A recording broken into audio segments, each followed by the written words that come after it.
don't know about you, but I'm finding it very amusing that Republicans just can't seem to get their brains or their arms around the candidacy of Kamala Harris for president of the United States. They are tongue-tied and twisting themselves into pretzels to try to find anything that's going to stick, that's going to take the place of some kind of dirt or bad press for Kamala. And it's not working. I got two examples here. Both are from a Twitter account called RNC Research, which is a propaganda arm, a messaging arm for the Republican National Committee. And two things that they have tried to catch on have caught on, but not in the way they wanted. They have ultimately ended up being something positive for the Democrats. And there's a number of different reasons, but I'm honing in on one. There's one particular reason that I think this is happening, and it's because the Republican Party is so out ahead of its skis. I don't know what the metaphor would be. They're so in such a delusional land with MAGA world that they've lost touch with regular people. They've lost touch with what regular folks expect from a candidate. Here are my two examples.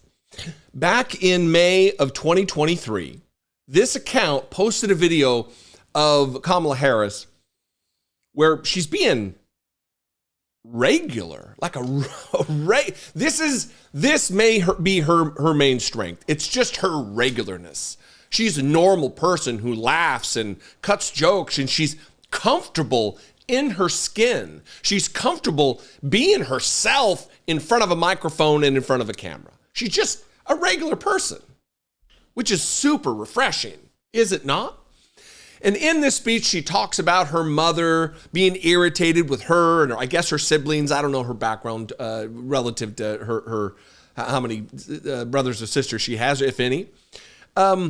And she's talking about her mom, like, what, did you just fall out of a coconut tree? And for some reason, Republicans thought this is our thing. This is our moment. This is going to tank her popularity. And if you're as terminally online as I am, you know that it's actually taken on a life of its own with emojis and people loving it, talking about the coconut tree thing. We'll talk about, let's watch this. And then the other one, which is just from yesterday, I think, really backfired. Everything is in context. My mother she would give us a hard time sometimes, and she would say to us, I don't know what's wrong with you young people. You think you just fell out of a coconut tree? You exist in the context of all in which you live and what came before you. One, there's profundity in that. You exist in the context of everything that came before you. That's big. That is something that you can spend some time thinking about, and maybe it'll improve your outlook on life. I exist in the context of my life as I experienced it and everything that happened before that.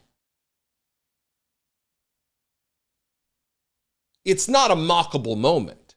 And there's the coconut tree thing. This next one actually did take place, the 22nd, yesterday, where Joe Biden's still quarantined because of COVID. I think he's in his last day here, last day or two. And he's on a call while she's giving a speech. He's on the phone watching what's taking place. And she says, and this is what they post in the tweet, Joe, I know you're still on the call, quote unquote, as though this is their gotcha. This is the way they're going to hammer away at Kamala and Joe Biden.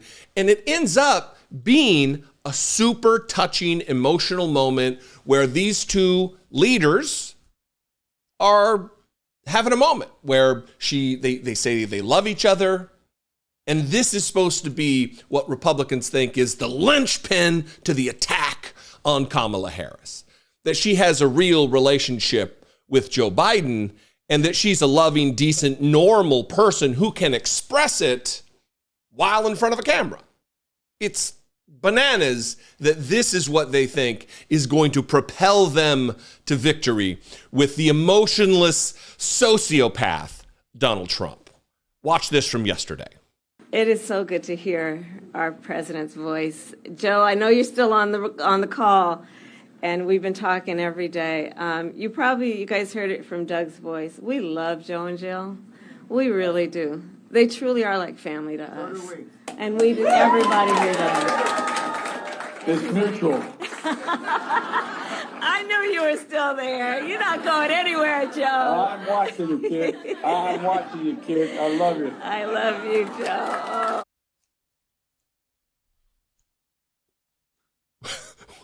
What was wrong with that? One thing. Name one thing that was wrong with that. And why did they title the tweet along with the text, Joe, I know you're still on the call? It's me reaching for an answer here. I have no understanding other than how I opened the video. That they are so far gone. They are so in such a delusional state. Delirium has taken over. And they believe that this won't resonate with regular Americans. And that's because they've filled their roster with Donald Trump and Marjorie Taylor Greene and Lauren Boebert and Louis Gohmert and Paul Gosar, Matt Gaetz, Jim Jordan, James Comer. These are the people they look up to as leaders. Oh, rabble-rousers and clout chasers and bomb throwers and insurrectionists. They've lost touch. They've lost an ability to relate to normal people. And I'm not talking about your hardcore MAGA morons. I'm talking about average American voters who will witness Kamala Harris being a real person and feel a bond to that. That's familiar to them. That's like people, how they behave when they're in their homes, but not to Republicans. Anyway, I would invite your participation in this conversation. Let's talk about this. What are some other reasons why, other than the thing that I'm naming, that could be here? What's at play? Is it really they're just biding time until they find something that might stick? Because I can tell you right now, the energy surrounding the candidacy of Kamala Harris is unlike anything we've seen for a long time. And they're scrambling. The Republican Party they're losing it. They're in panic mode right now. Anyway, you can leave a comment below. We can talk about it there. You can also leave me a voicemail, 714-576-4054. Of course, you can always email me the regular old-fashioned way, daily@dollemore.com. I'd love to hear from you. If you want to help support this work, if you want to help me produce these videos, click the join button below, become a channel member for $2 a month, or you can go over to patreon.com/IDoubtIt podcast. The chief way to help support this work, though, is to make sure you're subscribed. I am knocking on the door of 700,000 subscribers. It's been a big week. It's been thousands and thousands of new subs, which has put me within 20,000 of 700,000. So if you're not subbed already, please hit the subscribe button, click the bell, do all the YouTube stuff that people say. Follow me on social media if that's your thing. I'm there at Dollemore. I'd love to see you there. And I'll see you next time. Be genuine. Take care of one another.